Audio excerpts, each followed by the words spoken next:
Greetings everyone and welcome back to 365 Days of Prog. Today we're going to be reviewing Images and Words by the band Dream Theater, and with me I have Nathan on shuffle. Nathan, welcome to the show. Thank you. Good to be here. So we'll get right into the review just after the intro. Hi, my name's Naomi. I'm an avid progressive rock fan, but I'm a long ways from knowing all the prog albums out there. But this year, I'm gonna give it a try. This is 365 Days of Prog. So, as I said, today we're going to be talking about Images and Words by Dream Theater, and as always we'll start this off by sharing some of my favorite bits from this album. Nathan, you don't get any, it's just, it's a thing, it's a tradition on the series, but I'm sure that you have a lot of them as well. So anyway, here's some of my favorite bits from this album. Oh, slow down there. So apparently I already uploaded this video on YouTube, but it was immediately blocked.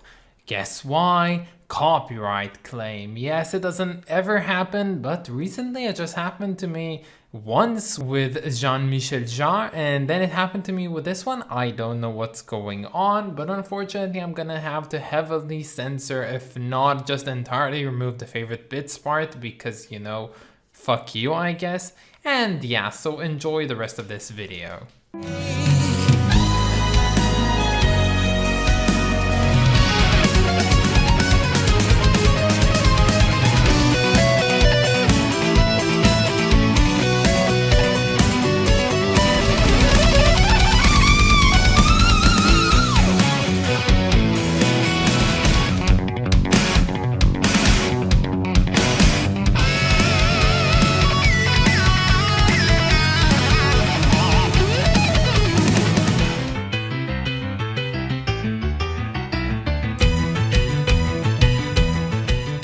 So yeah, I think the stage is yours. What is this album? Explain to me, what is Images and Words? All right, so Images and Words, this is Dream Theater's second album. My dad showed me progressive rock, and I went in search of newer bands that did the progressive rock style. And so Dream Theater was in that mix of bands I was checking out. First, I thought it was probably a bit too heavy for me because I wasn't really into metal at the time. But based on everyone's recommendations, I tried out Scenes from Memory and really fell in love with it, and basically from there went backwards and checked out their older albums. So that's where I got into Images and Words, and this is really their, like, even though it's their second album, it feels like a change in direction almost from their first one. It's like the one that people point to as like the first real classic album from the band. Basically their first album had a different singer, Charlie Dominici, where this one brings on James LaBrie as the vocalist, so that is part of it that adds to the style of the band. James LaBrie has become such a important figure of the band, the voice of the band, and I think the production styles are a lot improved on Images and Words compared to When Dream and Day Unite, which is their first album, which was a little bit lacking in that respect. They're a little bit rawer and a little bit more rough. It's still a decent album. I think it's still worth checking out, if you're into Dream Theater, but really this is where they come together in a really great way. Everything is just really it's their chance to really show off all that they're capable of, and they really solidify their sound on this one in a strong way. This is like the prime lineup of the band, and so it's a really strong showcase of what they're capable of with the instrumental sections and the writing and some of the epics that they're known for that are on this one. So I think this is really the first start of their like true progressive period, and this is one of the more inspirational albums, I think, for the progressive metal genre in general.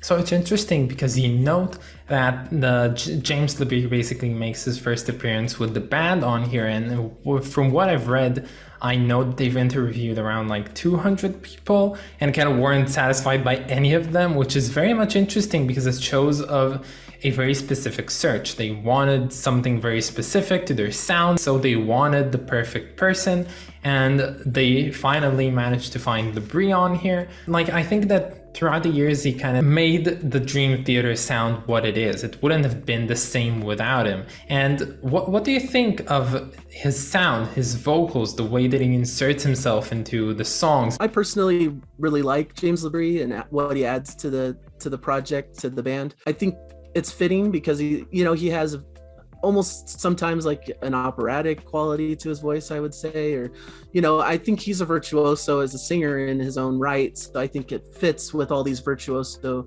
musicians, and for me it's just, I'm used to hearing his voice with Dream Theater, so it's hard for me to imagine another voice with the band. I think that's why When Dream and Day Unite even sounded strange to me when I first heard it, because it wasn't my first Dream Theater album, so I was used to James LaBrie, and hearing a different singer on it really was a stark difference, and I was like, this doesn't even sound like Dream Theater in some ways. So it's just his personality and his delivery really is an important part of the band. So you noted earlier that you weren't that into metal at the time, and correct me if I'm wrong, but at this time and day, I'm also not that big of a metal fan, and you'll probably see this with my personal reception of this album, despite me overall really much liking the stuff that Dream Theater make, but I'm not really into the metal genre quite yet, especially progressive metal. And I feel like albums like Dream Theater really helped me open up to this type of music. So in retrospect, when you think about like the past and getting to know this band, would you say the Dream Theater has influenced your overall reception of the metal genre? I would definitely say so, yeah. I was pretty much not into it at all when I was first getting into music. I was much more into the prog music, which I still am. But I think Dream Theater are a great kind of gateway band into metal, into prog metal, because it's not all just pure heavy metal riffs and things like that. They have a lot of variety. They have moments that are a bit more proggy, the moments that are even like delving into pop or more melodic. So I don't find them to be super over the top heavy, which helps me get into it a lot easier. I mean, they have certain albums that are definitely more heavy, like Train of Thought. So it took Scenes from a Memory, which I feel like has more variety and is more proggy and only has metal moments. It's not super heavy in a lot of parts.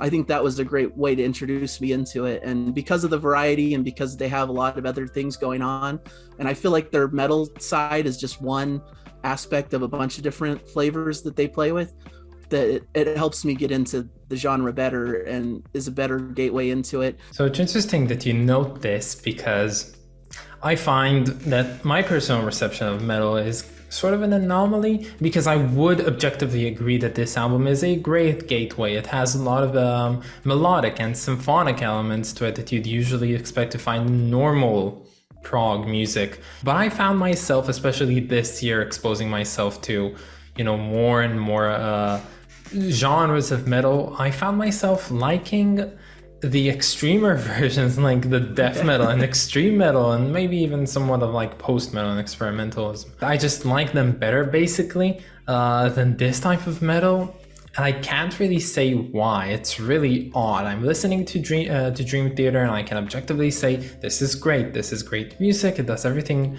right, it's almost basically flawless, but at the same time I kind of just can't deal with how close it gets to being prog at times, but it just isn't there. And it's not as heavy. Like if something is too heavy, I'm just kind of, okay, it's too heavy.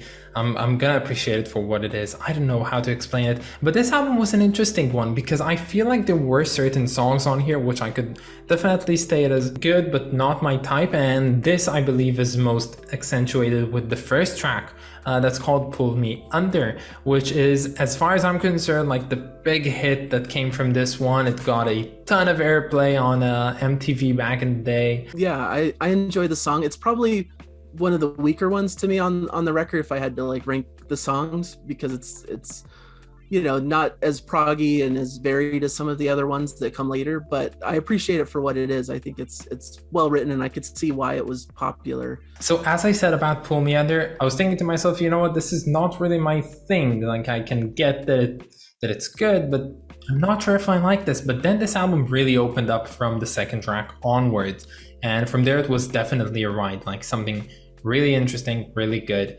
And I chose Another Day. I said, okay, this is my favorite so far. And then Take the Time came, and I was like, okay, this is definitely better, and so on and so forth.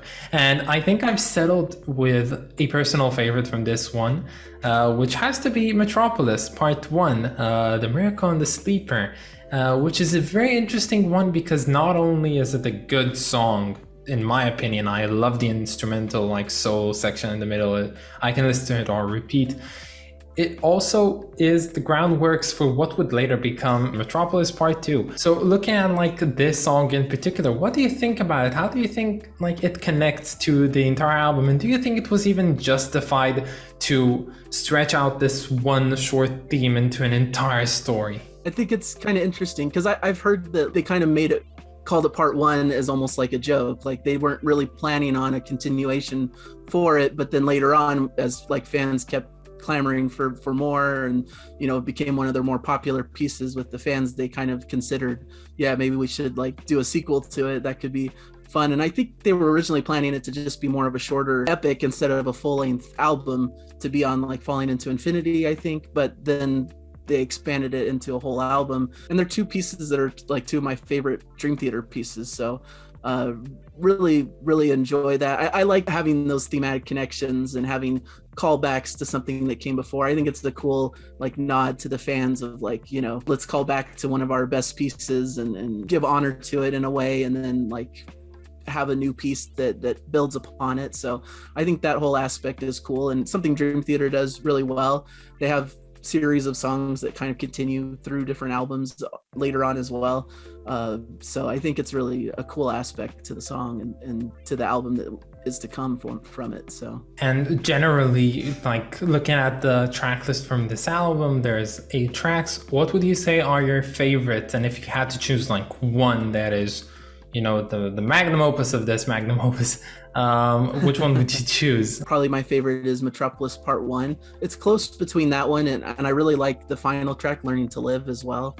They're probably the two most proggy tracks on the album, with a lot of variation and cool, interesting musical moments. I love the whole, like you said, the instrumental break in the middle of Metropolis Part 1 is one of my favorite Dream Theater moments, period. Just they really go crazy and do a whole lot of stuff and showcase all of their virtuosity on their instruments. And it's just such a fun section that I could just listen to over and over again. That's always fun. And Learning to Live is really well constructed as well, and has like some really interesting musical bits that repeat throughout, but with different instrumentation. And it's a cool effect that they do that. And so I really like how that one's built and constructed, and is really a cool song that I've really come to love. You know, I think it's a great closer for the album. So there's one interesting thing when it comes down to Dream Theater as a band as a whole, like let aside this album, thinking of the greatest bands of prog of all time. So you have a band like Pink Floyd, which is a great band, but a lot of people tend to criticize them for, you know, like having Nick Mason, which isn't an over-the-top drummer. He just kind of plays the part, does his thing, and the music itself is awesome. It's amazing with him. But then you have a band like Dream Theater, which is undoubtedly comprised of only virtuosos. Each and every one of them is a master of their instrument, and it shows. And the question is, maybe you and I can appreciate this type of music, but do you think that there's a different point of view of this band's music as somewhat being pretentious or just show off in a way? Or do you think that the music is genuinely good and that people can find relatability in it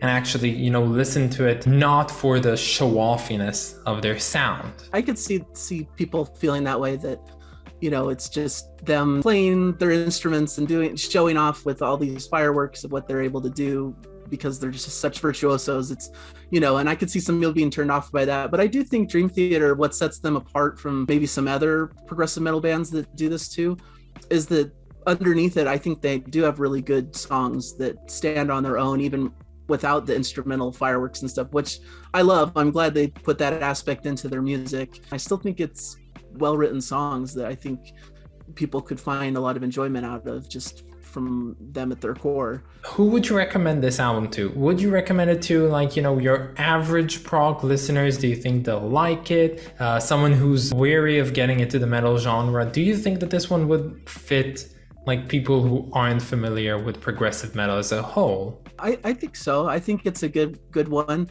for people who like progressive music regardless, who, maybe don't care for metal, but are maybe curious about the sound of something like this. But I think this is a very easy jumping off point. And really, from my experience, that's basically what I did. I wasn't really into metal at all. And this one and Scenes from Memory were like the first progressive metal albums that I heard and I didn't have a problem with it being too over the top heavy. I started to get into it, especially these albums in their discography focus more on the progressive aspect and aren't as over the top metal. So I think it really is a good listen for anyone who's into progressive rock.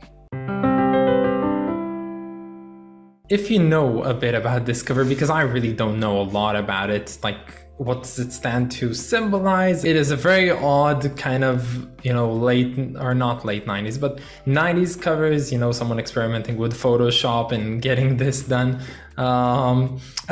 It's an interesting one. What do you think about this album's cover? I think it's fine just looking at it. I mean, it's iconic to me just because I have known and loved this album for so long. So it's hard to look at it separately, just objectively, when I just connect it with this album that I love so much. But yeah, it's a kind of an odd cover if you just look at it. I think it has like pieces of stuff from like the different song lyrics and things throughout the album, like little images and words, I guess, from throughout the album.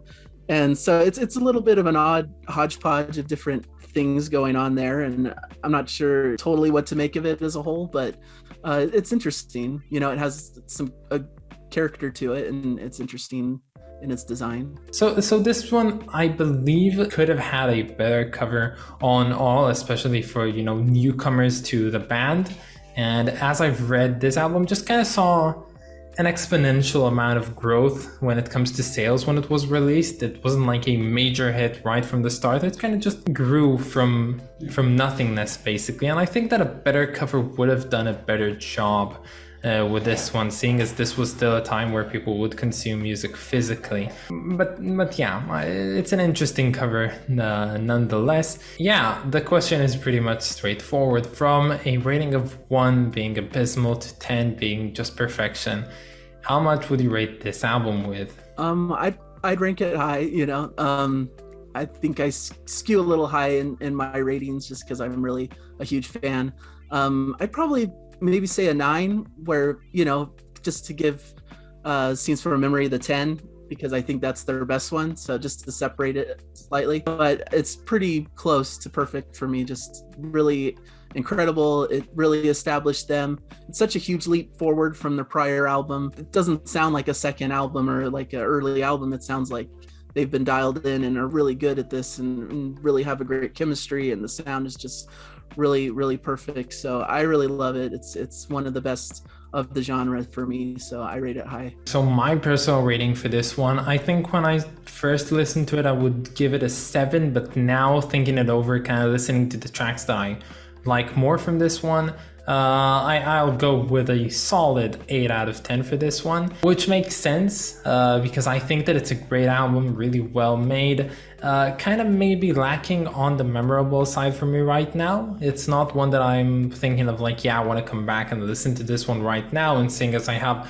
a bunch of other albums to listen to as well, it's really hard for me to actually, get invested in an album for a long term. So yeah, but it's still a solid 8 out of 10, a very good album from probably the best progressive metal band out there. So that's about it. This was an amazing journey, honestly, really good, and thank you for joining me on this ride, Nathan. If any of you don't know Nathan's channel on YouTube quite yet, you should definitely go ahead and check it out because it's really good. I watch your stuff all the time. It's some really quality content. So Nathan, what do you think? How are you? Do you want to plug anything? Just let it all out. All right. So thank you so much for bringing me on board. This was a lot of fun and great to talk about some of my, one of my favorite albums here. My channel is Nathan on Shuffle. It's really fun time, it's covering all sorts of prog music, and I do a weekly news roundup for the newest stuff happening in prog music. I do shows where I introduce my wife to progressive music, and it's a lot of fun to see her reactions. A lot of people like that the most. It's a really fun program. I do album reviews and all of that kind of stuff as well. So it's just really fun to be able to talk about progressive rock. It's my favorite thing, and it's a lot of fun over there. And yeah, I'm also on social media, Nathan on Shuffle as well, on Twitter and Instagram and that stuff as well. So if you want to follow me, but yeah, mainly my YouTube channel is my main place of residence. That I'd really appreciate any support there if you guys want to check it out. So that's about it, guys. I hope that you enjoyed this video, and stay tuned for tomorrow's episode because we're going to be listening to Of course, I want to thank my lovely supporters over on Patreon, so thank you so much to Claire Warner, Mr. Kings, and Lindsay Haycox. You guys are just the best, and if any of you want to support me on Patreon, you can find the link down in the description or in my About page. But that's about it, guys. We'll see you all in another time. Thank you so much, Nathan, again, and yeah, bye, guys. bye.